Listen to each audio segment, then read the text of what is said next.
Hello friends, मैं रचना Amarnath happy literature channel में आपका स्वागत करती हूँ। तो फ्रेंड्स, इस वीडियो में मैं डिस्कस करने जा रही हूँ सुमित्रा नंदन पंत द्वारा लिखी गई एक बहुत ही बेहतरीन कविता की व्याख्या जिसका टाइटल है शिशु। फ्रेंड्स, इस पोएम का एक्सप्लेनेशन आपको कहीं भी यूट्यूब और गूगल पे अब तक नहीं मिला होगा, इसलिए मेरे कई व्यूवर्स की डिमांड पर मैंने ये वीडियो बनाया है। तो आपसे रिक्वेस्ट है, अगर आपको ये वीडियो अच्छा लगे तो प्लीज़ इसे लाइक करना ना भूले और साथ ही साथ चैनल को भी सब्सक्राइब कर लीजिए। तो चलिए बात करते हैं शिशु की।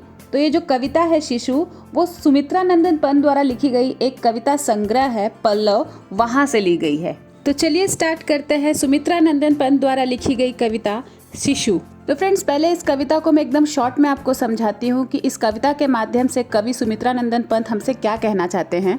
इस कविता में कवि सुमित्रा नंदन पंत एक नवजात शिशु, मतलब एक छोटे से बच्चे का, जो एकदम ही तुरंत जन्मा हुआ बच्चा होता है, उसके सौंदर्य का वर्णन किए हैं। उसके सौंदर्य का, उसके मासूमियत का अपने भावनाओं के माध्यम से अभिव्यक्ति देने का सफल प्रयास किए हैं। इस पूरे कविता में कवि उस नवजात बच्चे के बारे में जानना चाहते हैं कि ये आखिर है कौन, ये कहाँ से आया है, जो इतना मासूम है, जिसे अपने बारे में कुछ नहीं पता, जिसका चरित्र एकदम साफ है, जो अतुलनीय है, जिसे हम कंपेयर नहीं कर सकते कि वो अच्छा है या बुरा है, सुंदर है या बदसूरत है, जिसकी सुंदरता उसके इनोसेंस में है, मतलब मासूमियत में है, और उसकी कोमलता में है। तो कवि इस कविता के माध्यम से हमें ये बताते हैं कि एक नवजात बच्चे को किसी चीज़ के बारे में कोई ज्ञात नहीं होता, उसे अपने बारे में भी कुछ नहीं पता होता कि वो कहाँ से आया है, वो कौन है, उसकी क्या फीलिंग्स है, उसे वो भी नहीं पता होता। और एंड में कवि कहते हैं कि मैं भी तुम जैसा ही हूँ, मतलब कवि कह रहे हैं कि वे भी एक नवजात बच्चे के जैसे हैं, जिसे अपने बारे में कुछ नहीं पता, अपने भावनाओं के बारे में कुछ नहीं पता।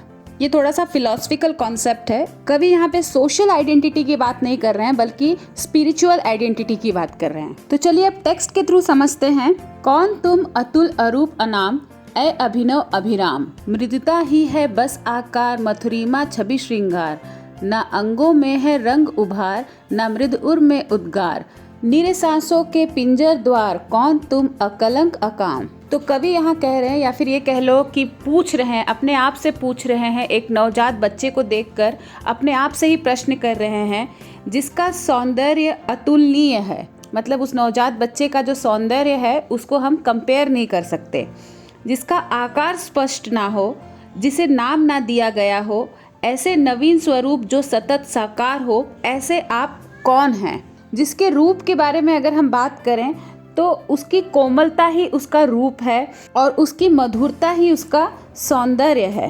फिर कवि आगे कहते हैं जिसके अंगों का स्पष्ट रूप ना हो, कोमल हृदय भावना रहित हो, मतलब उसके अंदर कोई फीलिंग नहीं है और उसके कलर को हम क्लियरली नहीं बता सकते कि ये कौन से कलर का है, जिसमें सिर्फ सांसें ही स्पष्ट हो, मतलब हम ये क्लियरली बोल सकते हैं कि हाँ, ये जो भी है वो सांस ले रहा है। ऐसे सुंदर स्वरूप वाले अकलंक, मतलब जिसमें कोई कलंक ना हो, एकदम चरित्र का साफ, जिसमें कोई कामना ना हो, जो कामना रहित हो, ऐसे आप कौन हो। ऐसे कवि उस नवजात बच्चे को बोल रहे हैं। कामना से माँ की सुकुमार, स्नेह में चिर साकार, मृदुल कुडमल से जिसे न ज्ञात, सुरभि का नित संसार, स्रोत से नव अवदात, स्खलित अविदित पथ पर अविचार, कौन तुम गुण गहन अज्ञात, ए निरुपम नवजात। तो पहले दो लाइन में जो कवि बच्चे के बारे में बता रहे हैं वो ये है, जो माँ की कोमल भावनाओं के स्नेह में ही आकार ले रहा हो।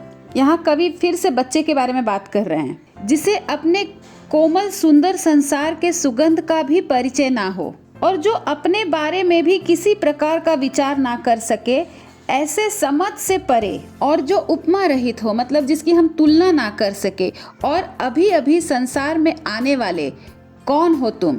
तो लास्ट लाइन से ये क्लियर होता है कि कवि यहाँ पे एक नवजात बच्चे के बारे में बात कर रहे हैं। अब थर्ड स्टैंजा देखेंगे। वेणु से जिसकी मधुमेह तान, दूरी हो अंतर में अनजान। तो यहाँ पे कवि एक नवजात बच्चे की आवाज़ की तुलना मुरली से कर रहे हैं। वो कह रहे हैं कि इनकी आवाज़ जो है मुरली की तरह मधुर है और इन्हें भेदभाव के बारे में कुछ नहीं पता, उससे रहित हैं, और ये सबसे अलग होने के बावजूद, मतलब सबसे अलग कैसे हैं, बड़ों से अलग हैं, बड़ों से मासूम हैं, छोटे हैं, उसके बावजूद ये सभी के प्रिय होते हैं। विरल उड़ू से सरसी में तात, इतर हो जिसका वास स्थान, लहर से लघु नादान, कम अम्बुदी की एक महान, अम्बुदी मतलब समुद्र। विमल हिम जल से एक प्रभात, कहाँ से उतरे तुम छविमान। तो इस स्टेंजा में कवि एक नवजात बच्चे की तुलना, मतलब उसके जो फीचर्स हैं, उसके जो कैरेक्टरिस्टिक्स हैं, मतलब जो उसके विशेषताएं हैं, वो नेचर से कंपेयर कर रहे हैं कि नेचर की तरह है। कभी उसे समुद्र की लहरों की तरह बताते हैं, तो कभी हिमालय के बीच से निकले शीतल जल की तरह कहते हैं।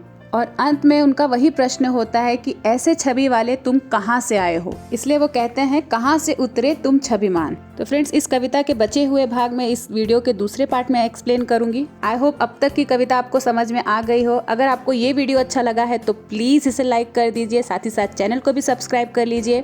तो मिलते हैं मेरे नेक्स्ट वीडियो में, तब तक के लिए आप अपना ख्याल रखिए। बाय।